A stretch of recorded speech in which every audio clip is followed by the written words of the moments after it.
I'm Mick, I'm director of the Gloucester Antiques Centre. We are a cooperative of antiques dealers who trade in this rather glorious 15th century and 16th century building. As you can see behind me, the restoration work has recently been done, so we've got our windows in beautiful condition. They're entirely original timbers, entirely original leadwork catches, and almost all of the original glass. And we have the privilege of being able to trade here on a regular basis. Okay, there's 4 ages to the building. We are in probably the most important part, the Tudor part, but there's also a medieval part dating to about 1470. Around 1768, somebody came along, joined the 2 buildings together, extended out the back, and then did a flat pack loft conversion in our attic on the Tudor part. Then in the 20th century, the then residents or owners of the building, Winfields, also put an extension on the very back of the building as well, but we try not to talk about that too often. So yeah, 4 ages of the building: 15th century, 16th century, 18th century and 20th century, and it's all wonderful. I think, personally, I'm lucky that I am in this room. I think this is the best room in the building, not just because I'm here, but that helps obviously. But in this room we've got a full suite of 4 Tudor windows going out through to the landing. And although there are another 2 Tudor rooms above this, in each of those rooms one of the windows has been replaced. So I'm really lucky in that I'm here in a room that has all of the original windows on this side of the building.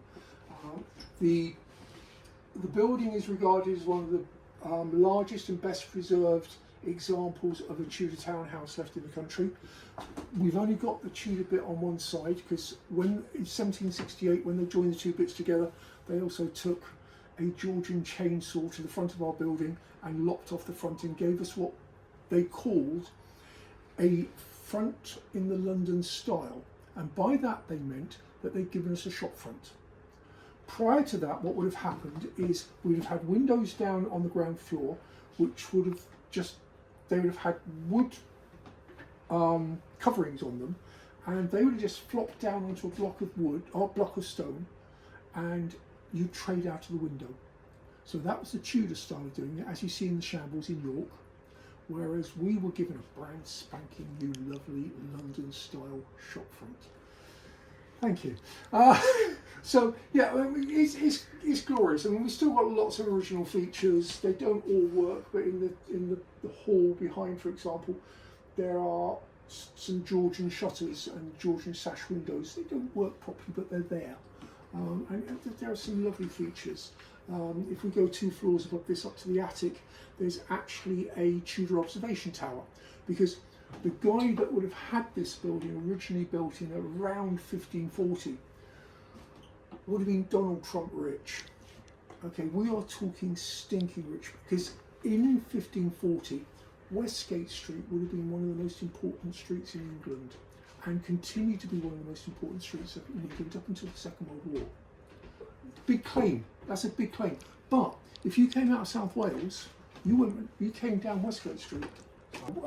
So right up until the end of the Second World War, Westgate Street was one of the most important streets in England. If you came out of South Wales, you went down Westgate Street.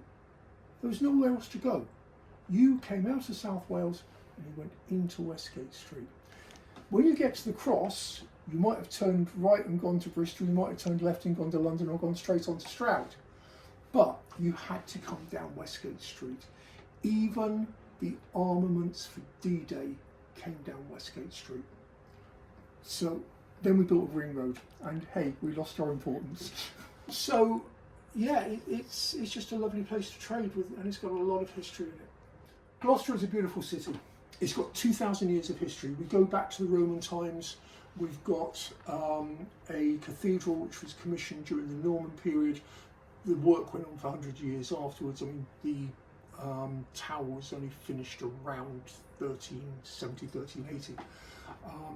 But we've got Saxon connection, Roman connection, Norman connections,